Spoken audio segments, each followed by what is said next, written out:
السلام عليكم ورحمة الله وبركاته. إن الحمد لله نحمده ونستعينه ونستغفره ونعوذ بالله من شرور أنفسنا ومن سيئات أعمالنا من يهده الله فلا مضل له ومن يضلل فلا هادي له وأشهد أن لا إله إلا الله وحده لا شريك له وأشهد أن محمدا عبده ورسوله أما بعد. அகிலத்தை படைத்து பரிபாலிக்கக்கூடிய எல்லாம் வல்ல அல்லாஹ்வுக்கே புகழ் அனைத்தும். அல்லாஹ்வின் சத்திய தூதர் எம்முயிரிலும் மேலான கண்மணி நாயகம் ஸல்லல்லாஹு அலைஹி வஸல்லம் அவர்கள் மீதும் அன்னவர்களை பின்பற்றி வாழக்கூடிய அனைத்து முஸ்லிம்கள் மீதும் எல்லாம் வல்ல அல்லாஹ்வின் கருணையும் சாந்தியும் என்னென்னு நிலவட்டுமாக. அன்பிற்குரிய அல்லாஹ்வின் நல்லடியார்களே, உங்கள் அனைவருக்கும் தெரியும், கடந்த சில நாட்களுக்கு முன்பதாக உஸ்தாத் ஆலிமுல் ஃபாலில் இப்ராஹிம் அஹ்மத் ரப்பானி அசீஸ் என்று அழைக்கப்படுகின்ற ஒரு பெரியவர் நமது கருத்துக்கு ஒரு மறுப்பு வீடியோவை வெளியிட்டிருந்தார். அதாவது, அறிஞர் பிஜே அவர்கள் சஹீஹுல் புகாரியிலே வரக்கூடிய 5255வது ஹதீஸை அல் குர்ஆனுடைய கருத்துக்களுக்கும் நபிகளாருடைய ஒழுக்கத்திற்கும் முரண்பட்டதாக அறிவிக்கப்பட்டுள்ளது என்று தெளிவான விளக்கங்களை குறிப்பிட்டு அந்த செய்தியை நாம் ஏற்றுக்கொள்ளக்கூடாது. அது சஹீஹுல் புகாரியிலே பதிவாகி இருந்தாலும் அது நபிகளாருடைய ஒழுக்கத்தை கேள்விக்குறியாக்கக்கூடிய ஒரு கற்பனை கதை, எனவே அதை நாம் மறுக்க வேண்டும் என்று மிக தெளிவான விளக்கங்களை குறிப்பிட்டு பேசியிருந்தார். அதற்கு மறுப்பு தெரிவிக்கும் விதமாக நபிகள் நாயகம் ஸல்லல்லாஹு அலைஹி வஸல்லம் அவர்கள் அந்நிய பெண்ணுடன் தனிமையில் இருந்தார்களா, புகாரியில் உள்ளதா, இட்டுக்கட்டப்பட்டதா, உமைமா என்ற பெண் யார், வரலாறு மரியா வஹாபிகள் என்ற தலைப்பிலே ஒரு 14 நிமிடங்களை கொண்ட வீடியோ ஒன்றை குறித்த உஸ்தாத் அவர்கள் வெளியிட்டிருக்கிறார்கள். அதிலே உஸ்தாத் ஆலிமுல் ஃபாலில் இப்ராஹிம் அஹ்மத் ரப்பானி அசீஸ் அவர்கள் குறிப்பிடுகின்ற வாதங்கள் சரியானவைதானா, அவர் அந்த வீடியோவிலே 14 நிமிடங்களாக நம்முடைய இந்த நிலைப்பாட்டுக்கு மாற்று கருத்து தெரிவித்திருக்கிறாரா, அல்லது வீடியோ முழுவதுமாக பல நிமிடங்களை எடுத்து அதிலே உளறி கொட்டியிருக்கிறாரா என்பதை நாம் ஆய்வு செய்ய கடமைப்பட்டிருக்கின்றோம். அந்த குறித்த வீடியோவிலே 3 செய்திகளை அவர் பதிவு செய்கிறார். முதலாவதாக குர்ஆன் வசனம் ஒன்றை அவர் குறிப்பிடுகிறார். அதே போன்று ஒரு நபிமொழியை குறிப்பிட்டு இந்த மாதிரி குர்ஆன் வசனம் சொல்லுகின்ற கருத்தின் அடிப்படையிலும் நபிமொழி சொல்லுகின்ற கருத்தின் அடிப்படையிலும் இவர்கள் சஹீஹுல் புகாரியிலே இந்த குறித்த ஹதீஸுக்கு விளக்கம் சொல்வதற்கு நசீபு கெட்டவர்கள் என்ற மாதிரி ஒரு வாதத்தை முன்வைக்கிறார். அந்த குர்ஆன் வசனம் இந்த தலைப்புக்கு சம்பந்தப்பட்டதா, அவர் குறிப்பிடுகின்ற ஹதீஸ், அவர் சொல்லுகின்ற மேற்கோள் காட்டுகின்ற ஹதீஸ், அந்த ஹதீஸுடைய விளக்கம் என்ன, அந்த ஹதீஸை நாம் ஏற்றுக்கொள்கிறோமா இல்லையா, உஸ்தாத் அவர்கள் பெரியவர்கள் அதை ஏற்றுக்கொண்டிருந்தார்கள் என்று சொன்னால் அந்த ஹதீஸினூடாக நாம் முன்வைக்கின்ற சில கேள்விகளுக்கு அவர் பதிலளிக்க கடமைப்பட்டிருக்கிறார் என்ற அடிப்படையில் அந்த விஷயத்தை நாம் பார்க்கவிருக்கிறோம். இரண்டாவதாக அவர் என்ன சொல்கிறார், புகாரி இமாம் சம்பந்தமாக மிகப்பெரிய ஒரு பில்டப்பை கிரியேட் பண்ணுறாரு. பெரிய ஒரு சீனை கிரியேட் பண்ணி, புகாரி இமாம் என்பவர் எத்தகையவர் தெரியுமா, அல் குர்ஆனுக்கு அடுத்தபடியாக உலகத்திலே நம்பகத்தன்மை மிகுந்த ஒரு நூல் இருக்கும் என்று அது சஹீஹுல் புகாரி தான், அந்த புகாரியிலே தவறு வரும் என்று எப்படி இவர்கள் சொல்லலாம் என்ற மாதிரி ஒரு பில்டப்பை ரொம்ப பயங்கரமாக பில்டப் பண்ணி இமாம் புகாரி ரஹ்மத்துல்லா அவர்கள் தவறுக்கே அப்பால் பட்டவர்கள் போன்று ஒரு கருத்தை சித்தரிக்கிறார், பதிவு செய்கிறார். அதுக்கான விளக்கம் என்னன்றதையும் இன்ஷா அல்லாஹ் நாங்கள் பார்க்கவிருக்கிறோம். அடுத்தது அவர் என்ன சொல்கிறார், ஹதீஸுக்கு விளக்கம் என்ற பேரில் மொத்த 14 நிமிடங்களில் கடைசி 2-3 நிமிடங்களை மாத்திரம் எடுத்து அந்த ஹதீஸில் வரக்கூடிய விளக்கம் இதுதான், உமைமா பின்த் நுஅமான் அஸ்-ஸராஹில் என்று சொல்லக்கூடிய அந்த பெண்மணி நபிகள் நாயகத்துடைய மனைவி, உம்மஹாத்துல் மூமினீன்களில் ஒருவர். நபிகள் நாயகம் அவங்கள திருமணம் முடித்தாங்க, அவங்களோடு இல்லறத்தில் ஈடுபடுவதற்கு அந்த பெண்மணி விரும்பாததுனால தலாக் செய்து விட்டார்கள், இப்படி புரிஞ்சு கொண்டா போதும் என்ற மாதிரி ஒரு விளக்கத்தை பதிவு செய்து அவர் அப்படியே என்ன செய்கிறாரு, அந்த வீடியோவை முடித்துக் கொள்கிறார். இவர் இந்த வீடியோ முழுக்க எடுத்து வைத்திருக்கக்கூடிய கருத்துக்கள் எந்த அளவுக்கு இஸ்லாத்திற்கு எதிரானது, இஸ்லாமிய சட்டதிட்டங்களுக்கு எதிரானது, இஸ்லாத்துடைய ஹதீஸ் கலைக்கு எதிரானது, ஃபிக்கு கலைக்கு எதிரானது என்பதையெல்லாம் நாங்கள் இன்ஷா அல்லாஹ் பார்க்க இருக்கிறோம். ஆனால் நம்மளை பொறுத்தளவில் இவர் மேலோட்டமாக கிரியேட் பண்ணுற அந்த பில்டப்புக்கும் அல்லது ஆரம்பத்தில் சொல்லுகின்ற சம்பந்தமில்லாத செய்திக்கும் முதலாவது முக்கியத்துவம் கொடுக்காம அவர் எந்த வரிசையில் வந்தாரோ அந்த வரிசையில் செல்லாமல் நம்ம ரிவர்ஸில் அவருக்கு பதில் சொல்கிறதுக்கு தயாராகிறோம். முதலாவது நாங்கள் விஷயத்துக்கு வர்றோம். நமக்கு பில்டப்பை விட விஷயம்தான் முக்கியம். அந்த புகாரியில் குறிப்பிடப்படுகின்ற 5255வது ஹதீஸ், உஸ்தாத் அவர்கள் ரப்பானி அவர்கள் குறிப்பிடுவதை போன்று நபிகள் நாயகம் ஸல்லல்லாஹு அலைஹி வஸல்லம் அவர்கள் உமைமா பின் நுஅமான் அஸ்-ஸராஹில் என்று சொல்லக்கூடிய பெண்மனை திருமணம் முடித்திருந்தார்களா? அப்படி திருமணம் முடித்த பெண்ணை தான் நபிகள் நாயகம் ஸல்லல்லாஹு அலைஹி வஸல்லம் அவர்கள் விவாகரத்து செய்தார்களா? நபிகள் நாயகத்தினுடைய ஒழுக்கத்திற்கு எதிரான அந்த செய்தி அமைந்திருக்கிறதா அல்லது ஒழுக்கத்துக்கு உட்பட்டதாக அமைந்திருக்கிறதா என்பதை நாங்கள் முதலில் ஆய்வு செய்ய போகிறோம். அவர் என்ன சொல்றாரு? இந்த ஹதீஸுக்கு நாங்கள் விளக்கம் எடுக்கிறதா இருந்தால் நாங்கள் மூமீன்கள் கிட்ட தான் இதுக்கு விளக்கம் எடுக்கணும், முஸ்லிம்கள் கிட்ட தான் விளக்கம் எடுக்கணும், விசுவாசிகள் அல்லாதவர்களிடம் விளக்கம் எடுக்கக்கூடாது அப்படி என்றார்.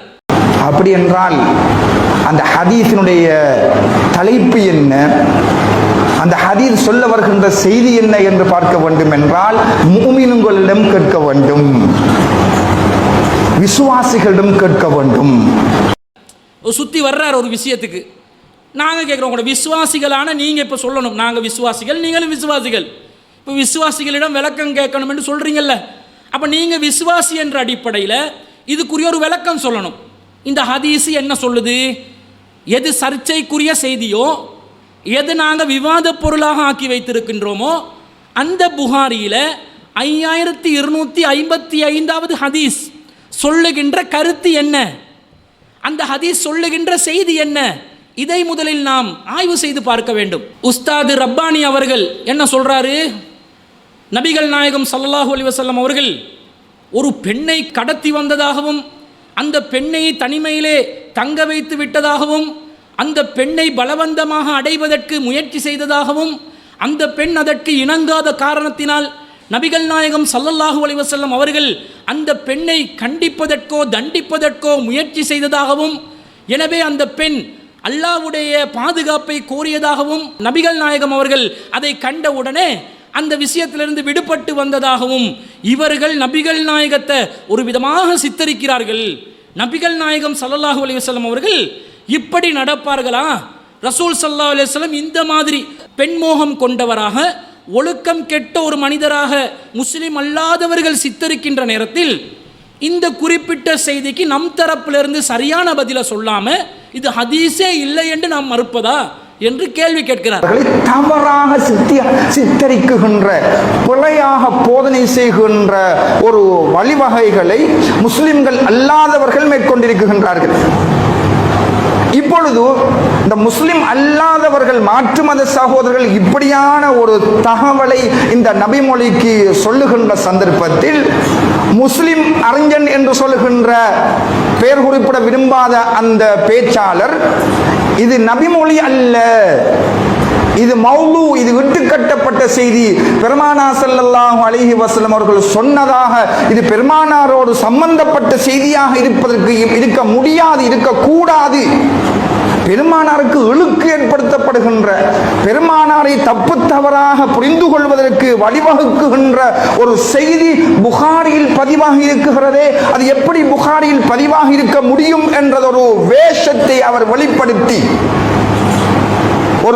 அப்படி ஒரு கணிப்பீட்டை அவராக தோற்றுவித்து இது புகாரியில் இருந்தாலும் சரிதான், இது புகாரியில் உள்ள ஹதீஸாக ஆக முடியாது, புகாரியில் இருக்கிறது தான், ஆனால் இது ஹதீஸாக இருக்க முடியாது, இது விட்டுக்கட்டப்பட்ட செய்தி, இது பிழையான செய்தி, பிழையான விட்டுக்கட்டப்பட்ட செய்தி ஒன்று புகாரியில் ஹதீஸாக பதிவு செய்யப்பட்டு விட்டது என்று அவர் பேச வருகிறார். இப்போ முஸ்லிம் அல்லாதவர்களுடைய விளக்கம், அவங்க கேட்குற கேள்வி, அதுக்கு நாங்கள் சொல்கிற பதில் என்றது ஒரு புறம் இருந்தாலும் முஸ்லிம் அறிஞர் இந்த செய்திக்கு என்ன பதில் சொல்கிறார்? நபிகள் நாயகத்தை முஸ்லீம் அல்லாதவர்கள் எப்படி விமர்சிக்கிறாங்களோ அந்த மாதிரியே விமர்சிச்சுட்டு இது ஹதீஸே இல்லை என்கிறார். நபிகள் நாயகம் ஸல்லல்லாஹு அலைஹி வஸல்லம் அவர்கள் இப்படி நடக்க வாய்ப்பில்லை என்பதனால இது ஹதீஸ் இல்லை என்று இந்த பேர் நான் குறிப்பிடுவதற்கும் விரும்பாத முஸ்லீம் அறிஞர் சொல்கிறார் என்று ஒரு பதிலை சொல்கிறார். அப்போ உங்களுடைய விளக்கம் என்ன இந்த செய்திக்கு? அந்த செய்தியில் குறிப்பிடப்படுகின்ற விஷயத்தை நாங்களாக இட்டுக்கட்டி சொன்னோமா, அல்லது புகாரியிலே பதிவு செய்யப்பட்டிருக்கக்கூடிய வாசகங்களை மேற்கோள் காட்டி சொல்கிறோமா?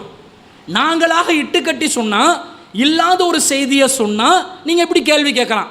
முஸ்லீம் அல்லாதவனும் கேட்குறான், நீங்களும் சேர்ந்து அதுக்கு ஒத்து ஊதுறீங்க என்ற மாதிரி குற்றச்சாட்டு முன்வைக்கலாம். அப்படியா நாங்கள் சொல்கிறோம்? எந்த செய்தியில் என்ன குறிப்பிடப்பட்டிருக்கிறதோ அந்த செய்திகளை அப்படியே வாசித்து காட்டி நபிகள் நாயகம் ஸல்லல்லாஹு அலைஹி வஸல்லம் அவர்களுடைய ஒழுக்கத்துக்கு இது எடுத்துக்காட்டாக இருக்க முடியுமா? இன்னக லஅலா ஹுலுகின் அலீம், நீங்கள் மகத்தான நற்குணத்தில் இருக்கிறீர்கள் என்று அல்லாஹ்வே நபிகள் நாயகத்திற்கு ஒரு உத்தரவாதத்தை தந்திருக்கும் பொழுது இந்த செய்தியில் இடம்பெற்றிருக்கக்கூடிய கருத்துக்கள் அந்த நபிகள் நாயகத்தின் ஒழுக்கத்திற்கு எதிராக அமைகிறதே என்று சொல்லிதானே இந்த செய்தியை நாங்கள் ஏற்றுக்கொள்ள வேணாம் என்றோம். அப்போ நீங்கள் சொல்லுகின்ற விளக்கம், நீங்கள் சொல்லுகின்ற கருத்து, நாங்களாக இந்த செய்தியில் இல்லாத ஒன்றை இட்டுக்கட்டி சொல்கிற மாதிரி ஒரு தோற்றத்தை ஏற்படுத்துகிறீர்களே, அது தவறு இல்லையா? அது அபாண்டம் இல்லையா? அது பொய் இல்லையா? பெரியவர் சிந்திக்க கடமைப்பட்டிருக்கிறார். பிறகு அவர் விளக்கம் என்ற பெயரில் ஒரு செய்தியை சொல்கிறார். என்ன சொல்கிறாரு? நபிகள் நாயகம் ஸல்லல்லாஹு அலைஹி வஸல்லம் அவர்கள் அந்த பெண்ணை திருமணம் செய்தார்கள். ஆனால் அவருடன் இல்லறத்தை நடத்துவதற்கு முயற்சி செய்யும் பொழுது அந்த பெண் விரும்பாததனால அந்த பெண்ணை விட்டு விலகிக் கொள்கிறார்கள், தலாக் செய்து விடுகிறார்கள். இவ்வளவுதான் அந்த செய்தியில் நடந்தது. இதுக்கு ஆதாரம் என்ன தெரியுமா? இமாம் புகாரி ரஹ்மத்துல்லாஹி அலைஹி அவர்கள் கிதாபு தலாக் என்ற தலாக்குடைய பாடத்தில் தான் என்ன செய்கிறார்கள்? இதை பதிவு செய்திருக்கிறார்கள். எனவே தலாக்குக்குரிய ஒரு செய்தி தானே இது. இதை பார்த்து தலாக் எப்படி பண்ணணும் என்றதுக்குரிய ஒரு விளக்கத்தை எடுத்துக்கொள்ளணுமே தவிர வேறொரு செய்திக்கு நாங்கள் போகக்கூடாது என்ற தோரணையில் அவர் ஒரு விளக்கம் சொல்கிறார். அது இப்படி இவர்கள் சொல்லுகின்ற செய்தி என்ன அந்த ஹதீஸுக்கு என்று பார்க்கின்ற பொழுது 5253 5254 56 போன்ற அந்த ஹதீஸுக்கு எந்த ஹதீஸை குற்றம் சாட்டுவதற்கு முனைக்கப்படுகிறதோ, எந்த ஹதீஸை பிழை என்று சொல்வதற்கு இங்கே திட்டமிடப்படுகிறதோ அந்த ஹதீஸுக்கு முந்தின பிந்தின ஹதீஸ் அல்லது அந்த ஹதீஸ் பதிவு செய்யப்பட்டிருக்கின்ற தலைப்புகளை பார்க்கின்ற பொழுது அது கிதாபு தலாக், தலாக் சம்பந்தப்பட்ட செய்தி. திருமணம் முடித்த ஒரு பெண்ணை விவாகரத்து கொடுப்பது சம்பந்தப்பட்ட செய்தி அது. அப்படி என்றால் பெருமானா ஸல்லல்லாஹு அலைஹி வஸல்லம் அவர்கள் எந்த பெண்ணை சந்திப்பதற்காக சென்றார்களோ அந்த பெண் தலாக் சொல்லப்படுவதற்கு தகுதியான பெண் என்பது தலைப்பு சொல்கிறது. இமாம் புகாரி ரஹ்மத்துல்லாஹி அலைஹி அவர்கள் கிதாபு தலாக்ல இது பதிவு செய்துள்ளது உண்மைதான், மாற்று கருத்து இல்லை. இன்னும் சொல்ல போனால் இந்த செய்தியை பதிவு செய்வதற்கு முன்பதாக அவர் என்ன பதிவு செய்கிறார்?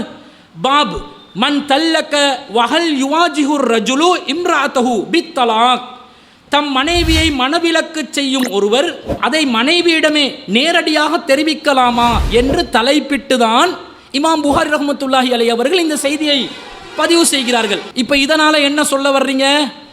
இந்த ஹதீஸுக்கு மேலே குறிப்பிடப்பட்டுள்ள தலைப்பை வைத்து நாங்கள் கருத்து எடுக்கணும். இமாம் புகாரி ரஹ்மத்துல்லாஹி அலைஹி அவர்கள் இது தலாக்குக்குரிய ஒரு சட்டமாக வரக்கூடிய ஒரு செய்தியாக சொல்லிவிட்டார்கள். எனவே அதை மட்டும் எடுத்து நாங்கள் விளக்கமாக எடுத்து போய்கொண்டே இருக்கணும் என்ற மாதிரி சொல்கிறீங்க.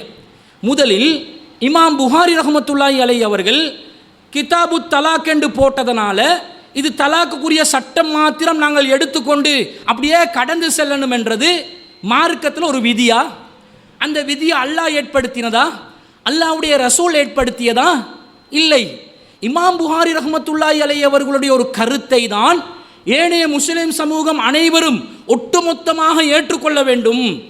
ஹதீஸை அவர் பதிவு செய்திருந்தால் அந்த ஹதீஸிலே சொல்லப்படுகின்ற சரியது பிழையது ஆய்வு செய்து அதை ஏற்றுக்கொள்ள வேண்டும் என்பது பொதுவான விதி. அதை விட்டுட்டு ஒரு இமாம் தலைப்பு போட்டுட்டாரு, எனவே அந்த தலைப்புக்கு அப்பால் நீங்கள் போயிடக்கூடாது, அந்த தலைப்புக்குள்ளே நீங்க சுருங்கிரணும் என்று உஸ்தாத் அவர்கள் என்ன செய்கிறார்கள், ஒரு கருத்தை பதிவு செய்கிறார்கள். அப்படி பார்த்தா இமாம் புகாரி ரஹ்மத்துல்லாஹி அலைஹி அவர்கள் ஹதீஸுக்கு சம்பந்தம் இல்லாமல் சில இடங்களில் தலைப்பு போட்டிருக்கிறாரே, அதையும் நீங்கள் ஏற்றுக்கொள்வீர்களா? அதையும் நீங்கள் இதுதான் மார்க்கத்தினுடைய தீர்ப்பு என்று, இறுதி முடிவு என்று மக்கள் மன்றத்திலே அறிவிப்பீர்களா? உதாரணமாக சொல்வதாக இருந்தால், இப்னு மஸ்ஊத் ரலியல்லாஹு அன்ஹு அவர்கள் அல்லாஹ்வின் தூதர் ஸல்லல்லாஹு அலைஹி வஸல்லம் அவர்களிடம் அத்தஹியாத்துடைய வாசகங்களை கற்றுக்கொள்வார்கள். நபிகள் நாயகம் ஸல்லல்லாஹு அலைஹி வஸல்லம் அவர்கள் அந்த வாசகங்களை கற்றுக் கொடுத்ததை பற்றி அப்துல்லா இப்னு மஸ்ஊத் ரலியல்லாஹு அன்ஹு இப்படி சொல்றாங்க, அல்லமனி ரசூலுல்லாஹி ஸல்லல்லாஹு அலைஹி வஸல்லம் வ கஃபி பைன கஃபைஹி. நபிகள் நாயகம் ஸல்லல்லாஹு அலைஹி வஸல்லம் அவர்கள் என்னுடைய கை நபிகள் நாயகத்தின் 2 கைகளுக்கு இடையில் இருக்கும் நிலையில் எனக்கு கற்றுத்தந்தார்கள். எதை கற்றுத்தந்தார்கள்? அத்தஷஹுத, தஷஹுதை கற்றுத்தந்தார்கள். அத்தஹியாத்தில் நான் ஓத வேண்டிய வாசகங்களை கற்றுத்தந்தார்கள். கமா யுஅல்லிமுனிய சூரத்த மினல் குர்ஆன், குர்ஆன்ல ஒரு சூறாவை எனக்கு கற்றுத்தருவதை போன்று நபிகள் நாயகம் ஸல்லல்லாஹு அலைஹி வஸல்லம் அவர்கள் கற்றுத்தருவார்கள் என்ற செய்தியை புகாரியில 6265வது செய்தியாக பதிவு செய்யப்பட்டிருக்கிறது. அதற்கு இமாம் புகாரி ரஹ்மத்துல்லாஹி அலைஹி அவர்கள் என்ன கிதாபிட பேரை போடுறாங்க? முசாஹஃபா செய்யும் பாடம். அதுக்கு கீழே பாபுல் அஹ்தி பில் யதைனி, ஒருவர் 2 கரங்களை பற்றி கொள்வது. வசாஃப ஹம்மாத் இப்னு ஸைத் இப்னுல் முபாரக்கி பியதைஹி, ஹம்மாத் பின் ஸைத் ரஹ்மத்துல்லாஹி அலைஹி அவர்கள் அப்துல்லா பின் அல் முபாரக் ரஹ்மத்துல்லாஹி அலைஹி அவர்களுடைய 2 கரங்களை பற்றி முசாஃபஹா செய்தார்கள் என்று சொல்லி ஒரு தலைப்பை போட்டிருக்கிறார்கள். இந்த சொல்லப்பட்ட அப்துல்லா இப்னு மஸ்ஊத் ரலியல்லாஹு அன்ஹு அவர்களுடைய செய்திக்கும் இமாம் புகாரி ரஹ்மத்துல்லாஹி அலைஹி அவர்கள் பதிவு செய்திருக்கக்கூடிய அந்த தலைப்புக்கும் ஏதாவது தொடர்பு இருக்குதா? இங்க என்ன சொல்லப்படுது? அத்தஹியாத்துல என்னென்ன வாசகங்களை சொல்லணும்னு அல்லாஹ்வின் தூதர் ஸல்லல்லாஹு அலைஹி வஸல்லம் அவர்கள் அப்துல்லா இப்னு மஸ்ஊத் ரலியல்லாஹு அன்ஹு 2 கைகளை பிடிச்சு சொன்னாங்கன்னு சொல்லி கொடுத்தாங்க, கற்றுக் கொடுத்தாங்கன்னு வருது. இந்த ஹதீஸை ஆதாரமாக காட்டி நீங்க ஒருத்தரை சந்திப்பதாக இருந்தால் 2 கையால் முசாஃபா செய்யுங்க என்று இமாம் புகாரி ரஹ்மத்துல்லாஹி அலைஹி அவர்கள் ஹதீஸுக்கு சம்பந்தமே இல்லாமல் ஒரு தலைப்பு போட்டிருக்கிறாரே, இப்படி இன்னும் பல இடங்களில் போடப்பட்டிருக்கிறது. இதெல்லாம் மார்க்கத்தில் ஒரு கருத்தை நிலைநிறுத்துவதற்குரிய ஒரு ஆதாரமா? உஸ்தாத் அவர்கள், பெரியவர்கள், ரப்பானி அசீஸ் அவர்கள் ஒரு மூத்தவராக, ஒரு பெரியவராக இருக்கிறார். நீங்கள் இப்படி தான் இந்த ஹதீஸுகளை, சட்டங்களை, விதிமுறைகளை புரிந்து கொள்வீர்களா? இது மார்க்கத்தில் அடிப்படையே இல்லை. அதனால கிதாபு தலாக்கில் வந்ததுனால இது தலாக் சம்பந்தப்பட்ட ஒரு செய்தி என்று அப்படி கடந்து போயிட முடியாது. செய்தியின் வாசகங்கள் என்ன சொல்கிறது, அதனுடைய உள்கருத்து என்ன, என்ன செய்தி இது சொல்லப்படுகிறது என்பதை பார்க்காமல் ஒரு செய்தியை நாங்கள் எப்படி ஏற்றுக்கொள்ளலாம், இதை நாங்கள் சிந்திக்க கடமைப்பட்டிருக்கின்றோம். அடுத்ததாக பாருங்க, அந்த குறித்த புகாரியின் 5255வது ஹதீஸில் நபிகள் நாயகம் ஸல்லல்லாஹு அலைஹி வஸல்லம் அவர்கள் உமைமா பின் நுஅமான் இப்னு ஸராஹில் என்று சொல்லக்கூடிய அந்த பெண்மணியை திருமணம் முடித்த மாதிரி தான் வருதா? மனசாட்சியை தொட்டு சொல்லணுமா இல்லையா? ஏதோ சமாளித்து போகக்கூடாது, எது உள்ளதோ அதை பேச வேண்டும். அந்த செய்தி என்ன சொல்லுது? உமைமா பின் நுஅமான் இப்னு ஸராஹில் என்ற பெண்மணியை நபிகள் நாயகம் ஸல்லல்லாஹு அலைஹி வஸல்லம் அவர்கள் கடத்தி வந்தார்கள் என்று வருகிறது. அவங்கள எடுத்து வந்தாங்க, அவங்கள ஒரு இடத்துல இருந்து இன்னொரு இடத்துக்கு கட்டாயப்படுத்தி எடுத்து வந்ததாக வாசகம் வருகிறது. அடுத்தது என்ன சொல்றாங்க? திருமணம் முடித்த ஒருவராக இருந்தால் நபிகள் நாயகம் ஸல்லல்லாஹு அலைஹி வஸல்லம் அவர்கள் அந்த பெண்ணிடம் கேட்டார்களாம், ஹபி நஃப்ஸகிலி, உன்னை எனக்கு அன்பளிப்பு செய்துவிடு என்று நபிகள் நாயகம் கேட்டார்களாம். அப்ப திருமணமான பெண்ணாக இருந்தால் ஏன் இப்படி கேட்க வேண்டும்? அதான் திருமணம் ஆகிருச்சுல்ல, திருமணம் ஆகிவிட்டது என்று சொன்னால் கணவன் மனைவியிடம் நீ உன்னை எனக்கு அர்ப்பணித்து விடு, அன்பளிப்பு செய்து விடண்டா பேசிக்கொண்டிருப்பாங்க. இல்லறத்துக்காக தயாராகுகின்ற நேரத்தில் அதற்காக தயாராகக்கூடிய விதத்தில் பேசுவார்களே தவிர, உன்னை எனக்கு அன்பளிப்பு செய், எனக்கு இசைவு காட்டு, எனக்கு அடிபணிந்து விடு, என்னுடைய தேவையை பூர்த்தி செய்து விடு என்ற கருத்தில் தானே இந்த வாசகம் வருகிறது. அப்படி அந்த பெண் திருமணமான பெண்ணாக இருந்தால், நபிகள் நாயகத்தின் உம்மஹாத்துல் மூமினீன்களில் ஒருவராக இருந்தால் என்ன பதில் சொல்லியிருக்க வேண்டும்? இதோ கட்டுப்பட்டுட்டேன், நான் நீங்கள் சொல்கிற கோரிக்கையை ஏற்றுக்கொள்கிறேன். ஏனென்றால் மனைவியாக இருந்தால் கணவன் அழைத்தால் கட்டுப்பட வேண்டும். முஸ்லிமான பெண்களுக்கு இப்படிதானே நபிகள் நாயகம் ஸல்லல்லாஹு அலைஹி வஸல்லம் அவர்கள் வழிகாட்டி இருக்கிறார்கள். அதற்கு மாற்றமாக அந்த பெண்மணி என்ன கேட்குறாங்க? வஹல் தஹபுல் மலிகத்து நஃப்ஸஹா லிஸ்ஸூகதி, ஒரு அரசியாக இருக்கக்கூடிய பெண் ஒரு இடையருக்கு தன்னை அன்பளிப்பு செய்து கொள்வாளா? என்ன பேச்சு! நபிகள் நாயகம் ஸல்லல்லாஹு அலைஹி வஸல்லம் அவர்களை எங்க கொண்டு வந்து நிறுத்துறாங்க? ரசூல் ஸல்லல்லாஹு அலைஹி வஸல்லம் ஆடுகள் மாடுகள் ஒட்டகங்களை மேய்க்கின்ற ஒரு இடையராக சித்தரித்து, தன்னை ஒரு அரசியாக சித்தரித்து, நான் அரசி, எனக்கு உனக்கு என்ன வேலை, எனக்கு உனக்கு செட் ஆகுமா, நீ யாரு நான் யாரு என்ற மாதிரி கர்வத்துடனும் பெருமையுடனும் நபிகளாரை இழிவுபடுத்தும் விதத்திலும் வார்த்தைகளை பயன்படுத்தியதாக குறித்த ஹதீஸ் சொல்கிறதே. இதுக்கு என்ன சொல்லுவீங்க? திருமணமானவர்கள் இப்படிதான் பேசுவார்களா? நான் அரசியா இருக்கிறேன், நீ ஒரு இடையரா இருக்கிறாய், எனவே உனக்கு எனக்கு சரி வராது என்று திருமணமானவங்க இப்படி தான் பேசுவாங்களா? அல்லாவின் தூதரை தூதர் என்று ஏற்றுக்கொண்ட ஒரு பெண்ணாக இருந்தால் அந்த பெண் இப்படி பேசியிருப்பாங்களா? அல்லாஹ்வின் தூதரை பற்றி எப்படிப்பட்ட எண்ணங்கள் சஹாபிய பெண்களிடம் இருந்தன? அல்லாஹ்வின் தூதருடைய மகத்துவம், நற்குணம், ஒழுக்கம் தனக்கு அவர் கணவராக கிடைப்பதாக இருந்தால் அது மறுமையிலே தான் வெற்றி அடைவதற்கு மிகப்பெரிய பாக்கியமாக கருதிய சஹாபிய பெண்கள் மத்தியிலே ரசூலுல்லாவுடைய திருமணமான மனைவியான உம்மாத்துல் மூமின்களில் ஒரு பெண்ணாக இருந்த ஒருவர் நபிகள் நாயகத்தை ஒரு இடையரண்டு இழிவுபடுத்துவாங்களா? அதை நாங்கள் ஏற்றுக்கொள்ளணுமா? அப்படிதான் இந்த ஹதீஸில் வரக்கூடிய வாசகம் சொல்கிறது.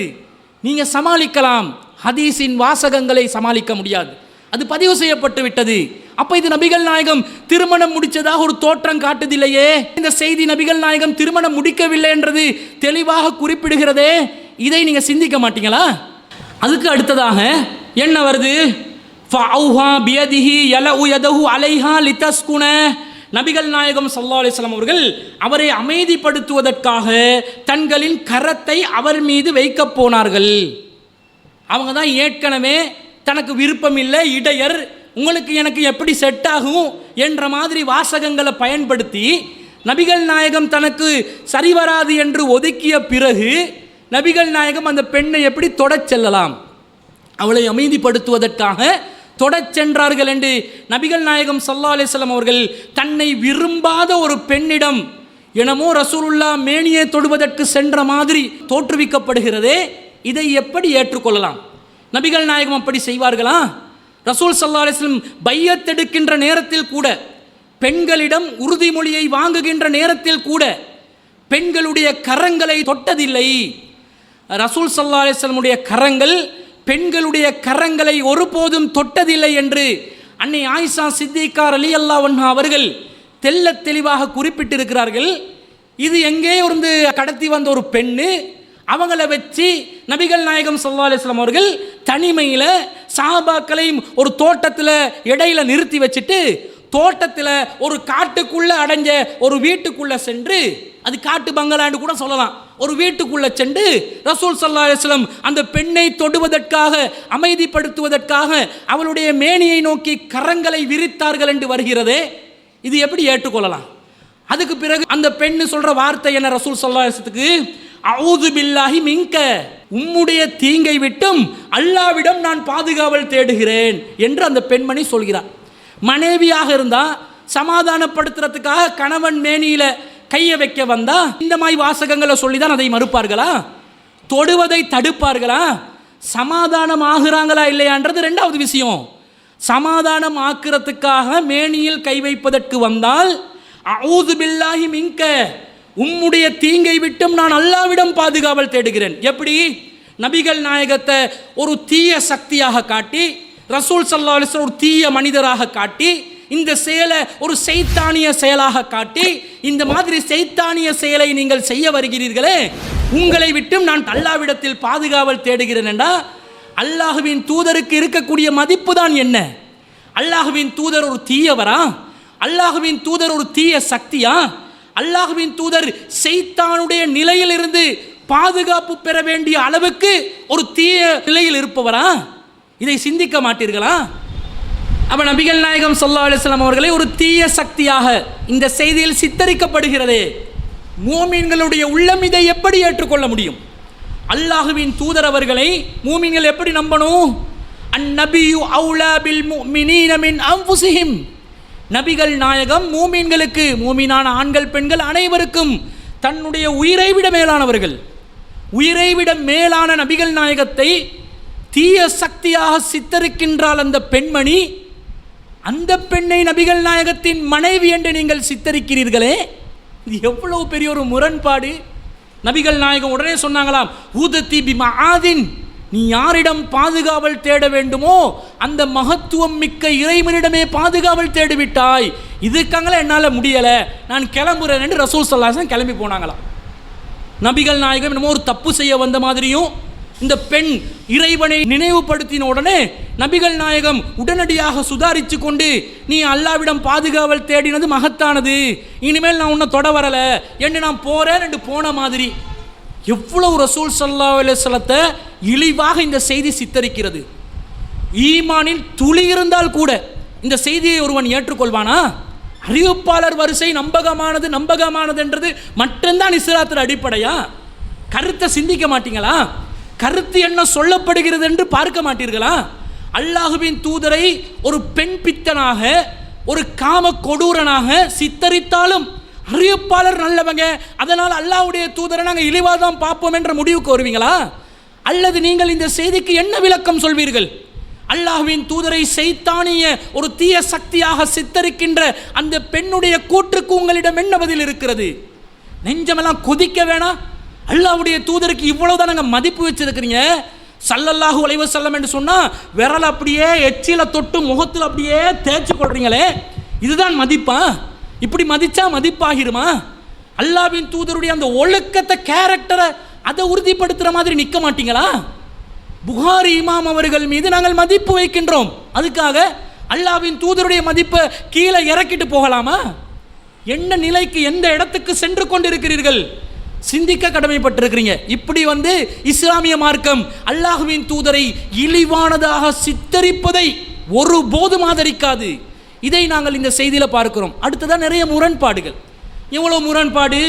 ஒரு செய்தியில் வருது, வக்கது உத்தியபில் ஜவுனியதி, அல் ஜவுன் குலத்தை சேர்ந்த ஒரு பெண் கடத்தி வரப்பட்டால் உத்திய என்று வருகிறது. உத்தியபி என்று சொன்னா அவங்களா விரும்பாம, தானா விரும்பி வராம வலுக்கட்டாயப்படுத்தி கடத்தி வருவதைத்தான் இந்த உத்தியபி என்ற வார்த்தை சொல்கிறது. அது சம்பந்தமான விளக்கங்களை நாங்கள் பார்ப்போம்.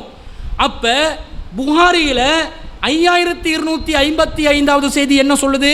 வக்கது உத்திய பில் ஜவுனியா, அல் ஜவுன் குலத்தை சேர்ந்த ஒரு பெண் கடத்தி வரப்பட்டால் என்று வருகிறது. இதே புகாரியில் 5256வது செய்தி என்ன சொல்கிறது?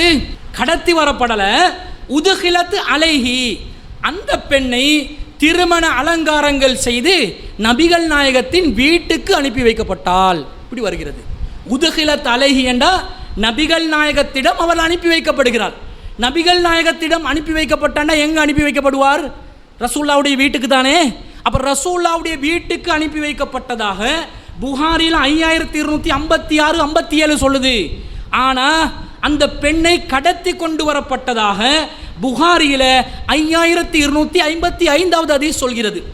இது முரண்பாடு இல்லையா? ரெண்டு செய்தி முன்னுக்கு பின் முரணாக இருக்கிறதா இல்லையா? இதே போன்று புகாரியில் 5255வது செய்தி என்ன சொல்லுது? ஃபஉன்ஸிலத் ஃபீ பைத்தின் ஃபீ நஹ்லின் ஃபீ பைத்தி உமைமத் பின்த் நுஅமான் இப்னு ஸராஹில். உமைமத் பின்த் நுஅமான் இப்னு ஸராஹில் என்று சொல்லக்கூடிய பெண்ணுடைய வீட்டில் இந்த குறித்த பெண் ஒரு பேரிச்சன் தோட்டத்தில் தங்க வைக்கப்பட்டாருன்னு இருக்குது. ஆனால் மொழிபெயர்ப்பில் ரஹ்மத் அறக்கட்டளையில் அதை மாற்றி அந்த பெண்ணுடைய பேர் உமைமத் பின் நுஅமான் என்ற மாதிரி மாற்றி போட்டிருப்பாங்க.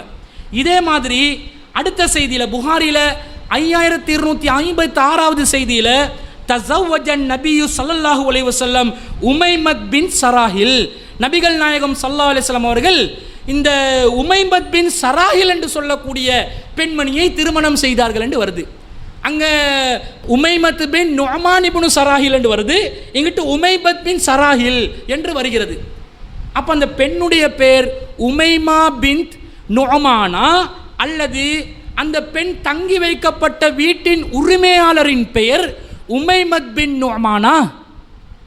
குழப்பம், முரண்பாடு, ஹதீஸ்லே முரண் இருக்குது. ஆனால் உஸ்தாது ரப்பானி அவர்கள் என்ன சொல்கிறாரு? எல்லா ஹதீஸையும் நினச்சி பாருங்க, முன்னுக்குள்ள ஹதீஸ பாருங்க, பின்னுக்குள்ள ஹதீஸ பாருங்க, விளக்கம் கிடைச்சிருமெண்டாங்க. முன்னுக்குள்ளதையும் பின்னுக்குள்ளதையும் பார்த்தா விளக்கம் கிடைக்கலையே, முரண்பாடு வந்து நிற்கிதே, ஒன்று கொண்டு மோதுதே, ரெண்டும் குளறுபடியாக நிற்கிதே. ஒரு செய்தியை பாதுகாக்க நினைச்சா இன்னொரு செய்தி வந்து முட்டுது, இன்னொரு செய்தியை பாதுகாக்க நினைச்சா இன்னொரு செய்தி வந்து முட்டுது. அப்போ இது அல்லாஹ்வின் தூதரிடமிருந்து வந்த ஒரு செய்தியாக இருக்கலாமா? இதையே யோசிக்க மாட்டேன்றீங்க.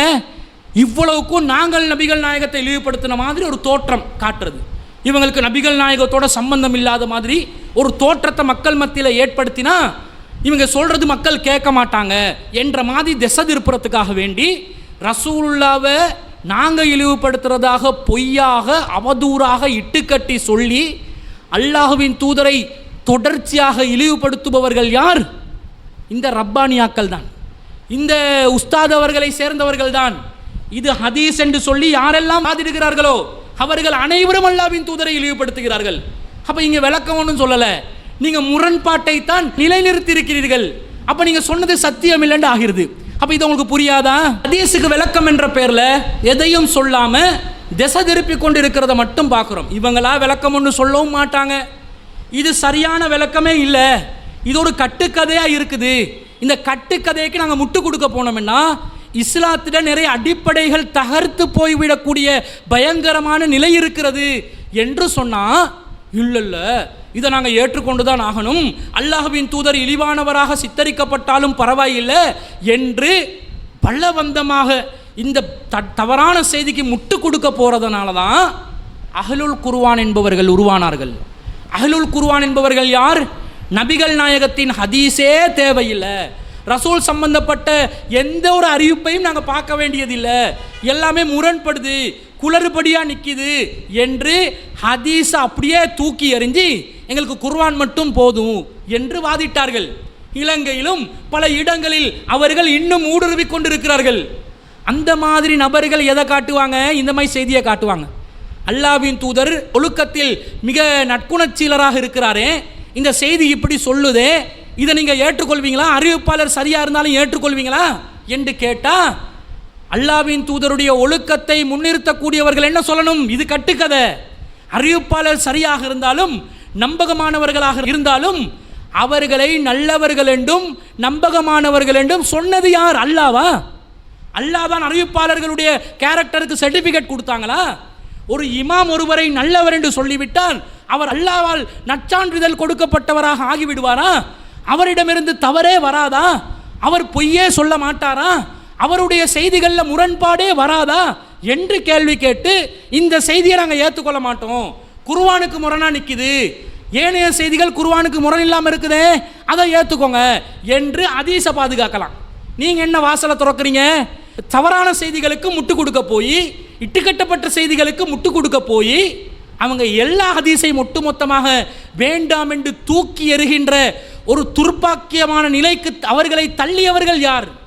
இந்த உஸ்தாது பெரியவர்களை போன்றவர்கள், உங்களை போன்றவர்கள் தான் அவர்களை அந்த இடத்துக்கு தள்ளி இருக்கிறார்கள் என்றது இதிலிருந்து விளங்குதா இல்லையா? அடுத்தது நபிகள் நாயகம் ஸல்லல்லாஹு அலைஹி வஸல்லம் அவர்கள் அந்த பெண்ணை கடத்தி வந்தாங்கன்றாங்க. எங்க கடத்தி வந்தாங்க? பெருமானார் ஸல்லல்லாஹு அலைஹி வஸல்லம் அவர்கள் ஒரு பெண்ணை கடத்தி வர சொல்கின்றார்களாம்.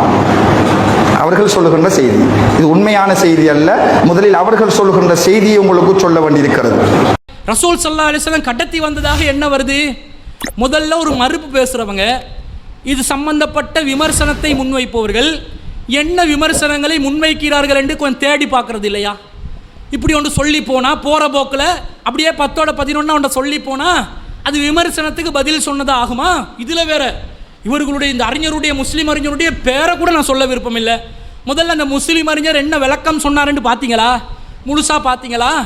கடத்தி வரப்பட்டார்கள் என்பதற்கு அடுக்கடுக்கான சான்றுகளை வச்சு சஹீஹுல் புகாரியில் வரக்கூடிய வாசகங்களை வைத்தே இந்த பெண் பலவந்தமாக கடத்தி வைக்கப்பட்டவர் தான், அந்த பெண் தானாக விரும்பி வர இல்லைதான் என்பதை அழகாக நிறுவினாரே அந்த அறிஞர். அதை பார்க்க மாட்டீங்களா?